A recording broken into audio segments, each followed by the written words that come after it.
જામનગરમાં કડિયા ગાતીમાં ગોવિંદભાઈ નામે સત્સંગી હતા. ગોપાળાનંદ સ્વામી ગુણાતીતાનંદ સ્વામીના જોગમાં આવેલા. તેમનો પૂરો પરિવાર સત્સંગના રંગે રંગાયેલો. ગોવિંદભાઈને ડાયાઢભાઈ નામે પુત્ર હતા. એ નાનપણથી જ મુમુક્ષુ હતા. થોડું ભણ્યા પછી પિતાની સાથે કડિયા કામ કરતા હતા. નાનપણમાં મંદિરે જવું એમાં સહેજ રુચિ વર્તતી.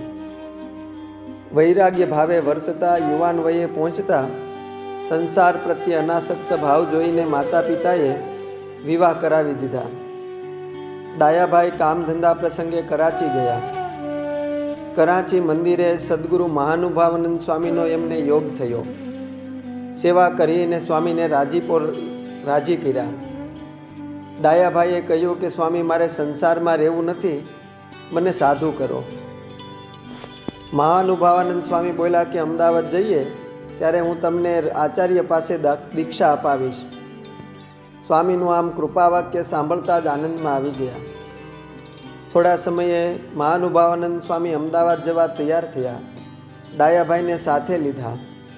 અમદાવાદ આવ્યા. નરનારાયણ દેવના દર્શન કરી અયોધ્યા પ્રસાદજી મહારાજ પાસે લઈ ગયા. દીક્ષા અપાવી સાધુ ભગવાનદાસ એવું નામ રાખ્યું. એમના પરિવારને ખબર પડતા સાસરિયાઓ તાબડતોબ અમદાવાદ તેડવા આવ્યા. માયના નહીં. ઘણી સમજાવટ છતાં ત્યાં જ રોકાણા. પત્નીએ એ સમયે રાજકોટ તાબાના બ્રિટિશ પોલિટિકલ એજન્ટ લાંગ સાહેબને ફરિયાદ કરી કે મારો પતિ અમદાવાદ મંદિરે સાધુ થઈ ગયો છે, માટે તે મારો સ્વીકાર કરે અથવા ભરણ પોષણની વ્યવસ્થા કરી આપે. લાંગ સાહેબે અરજી અનુસાર મંદિરે સમન્સ મોકલા. અયોધ્યા પ્રસાદજી મહારાજ અને મહાનુભાવાનંદ સ્વામીએ સમજાવીને ઘેર મોકલા. સંસારમાં રહેવા છતાં અલિપ્ત રહેતા હતા. રાજકોટમાં રહેતા હોય અવારનવાર જૂનાગઢ ગુણાતીતાનંદ સ્વામી પાસે જતા આવતા અને ફરી સાધુ થવાની ઈચ્છા વ્યક્ત કરી. તમારો સંકલ્પ શ્રીજી મહારાજ જરૂર પૂર્ણ કરશે એમ સ્વામીએ આશીર્વાદ દીધા. સમય જતાં એમના પત્ની અને ઘરના સભ્યોને થયું કે ડાયાભાઈને સંસારમાં રાખવા છતાં એ અલિપ્ત છે, હવે સુખેથી ભજન કરવાની રજા આપીએ. પરિવારની સંમતિ મળતા ગુણાતીતાનંદ સ્વામી પાસે જૂનાગઢ આવ્યા. સ્વામીએ રઘુવીરજી મહારાજ પાસે દીક્ષા અપાવી કૃષ્ણ સેવાદાસ સ્વામી એવું નામ રાખ્યું. સ્વામીની આજ્ઞામાં રહીને મંદિરમાં બાંધકામની સેવા સંભાળતા. મંદિરના અંદરના ભાગેથી જ ઘુમટમાં જવા સારું દાદરની સેવા એમણે કુશળતાથી કરીને ગોપાળાનંદ સ્વામીનો રાજીપો મેળવેલો. લોધિકાના દરબાર અભયસિંહજી અને કૃષ્ણ સેવાદાસ સ્વામી ગુણાતીતાનંદ સ્વામી પાસે ચિત્તની એકાગ્રતા રાખતા શીખીને ધ્યાન કરતા શીખેલા. બંને પુરાય સંપ્રદાયમાં ધ્યાની તરીકે ઓળખાયેલા. કૃષ્ણ સેવાદાસ સ્વામીએ ઉપલેટા, જાળિયા, ગણોદ વગેરે 32 ગામમાં શ્રી હરિના મંદિરો બંધાવીને સત્સંગનું પોષણ કરેલ. ગુણાતીતાનંદ સ્વામી 1923માં ધામમાં સિધાવ્યા. કૃષ્ણ સેવાદાસ સ્વામી એમની સાથે ગોંડલ સાથે હતા. મહારાજા સંગ્રામસિંહજી બાપુ મુક્તાત્મા મોંઘીબાએ ગોંડલ રાજના ખર્ચે મંદિર બનાવવાનો સંકલ્પ ગુણાતીતાનંદ સ્વામીને કહ્યો. કૃષ્ણ સેવાદાસ સ્વામી અને અચિંત્યાનંદ બ્રહ્મચારીને એ બાંધકામની જવાબદારી સ્વામીએ સોંપેલી અને પૂરેપૂરી સંપૂર્ણ કરેલી. 4 વર્ષમાં મંદિર બંધાણું. 1928માં ભગવત પ્રસાદજી મહારાજને વરદ હસ્તે પ્રાણ પ્રતિષ્ઠા ઉત્સવ થયેલો.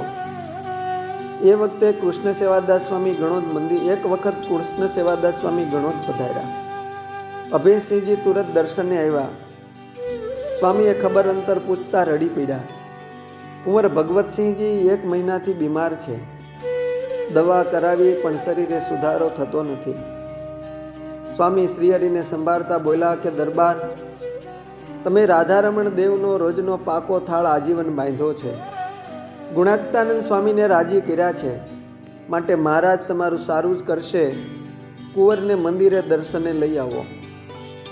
ખાટલાવશ કુંવરને સાંગામાચી ઉપર બેહારીને મંદિરે લાવ્યા.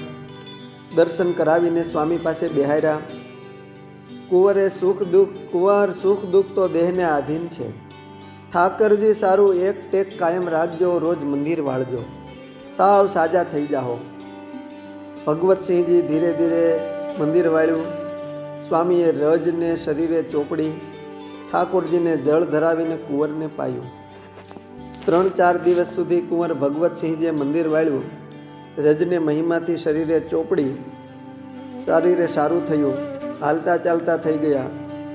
નિર્માનીપણે કાયમ મંદિર વાળવાનું નિયમ રાખજો.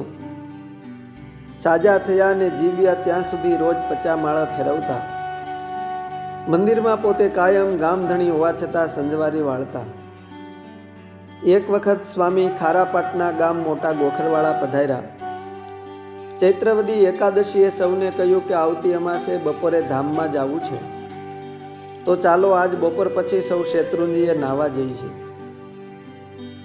સૌને કાગળ લખીને સમાચાર મોકલાવ્યા અને ગામના સુતારને બોલાવીને પાલખી પણ બનાવી. 14ના દિવસે હરિભક્ત હરજીભાઈ અને ધરમસિંહભાઈને સાથે લઈને કીર્તન ગાતા નદીએ નાહવા ગયા.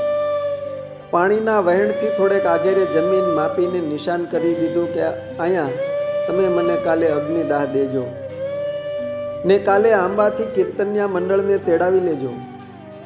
બીજે દિવસે સૌને શીરોપુરીની રસોઈ કરીને સ્વામીએ પોતાના હાથે પીરસીને જમાડ્યા. પોતે થોડું જમ્યા. માથે રૂમાલ બાંધ્યો. સત્સંગ રાખજો, ભજન કરજો એવી ભલામણ કરી. ઉત્સવના કીર્તન ગાવા કહ્યું. બપોરે બરાબર 12 વાગ્યે ધૂર કીર્તન બંધ કરાવીને પોતે સહજાનંદ સ્વામી મહારાજની જય એમ કહીને સ્વતંત્ર થકા સંવંત 1937ના ચૈત્રવદ અમાસના બપોરે અગાઉથી કહ્યા મુજબ અક્ષરધામમાં સિધાવ્યા. અસ્તુ. જય સ્વામિનારાયણ. સોરઠી સંતો.